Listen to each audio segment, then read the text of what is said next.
ማልቀስ ለገዳይ ነው ማዘን። ህሊናው እየጮኸበት እኮ ነው። ስልጣን ቢኖር ጊዜ ቢኖር አፈሙዝ ብትይዝ ሁሉን ማድረግ ብትችል እንዳይመስልህ አንድ ነገር ልንገርህ።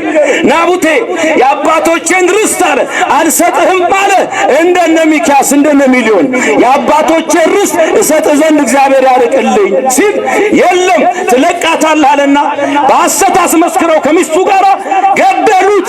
ጊዜው ስልጣኑ ፍርድ ቤቱ ጋዜጠኛው የነሱ ነው። ምንም ማድረግ አይቻልም። ናቡቴ ሞተ። እግዚአብሔር ግን ዝም አላለም። የንጹሑን ደም በድብቅ በርስቱ ላይ እንዳፈሰስከው ያንተን ደም አፈሳለሁ፣ ከቤተ መንግሥት እጠርግሃለሁ፣ ሚስትህንም ውሻ ይበላታል፣ ያንተን ደም ውሻ ይልሰዋል አሉ። አረገው እግዚአብሔር። ጠራረገና አጠፋቸው። እግዚአብሔር ከተገፉት ጋር እንዳይመስላችሁ የዚህ ሁሉ የተዋህዶ ልጅ እንባ አይለቅም። እንባ በጨው የተቀመመ ነው። ይሄን እንባ ወደ ሰማይ እስራኤልን ከግብፅ መርቶ ያወጣቸው ጦር አፈሙዝ አይደለም፣ ከተከፋው ልብ የወጣ የራሔል እንባ ነው። ዛሬ ብዙ እንባ ፈሷል። ግን እንባችንን በጊዜ የጨረስን የተዋህዶ ልጆች ደስ ይበላችሁ። የኋላ እንባ ለግፈኞች ነው።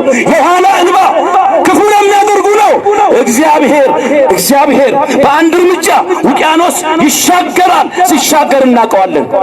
በአንድ እርምጃ ውቅያኖስ መሻገር የሚችል አምላክ አንድ ዘለላ እንባ ግን አያልፍም።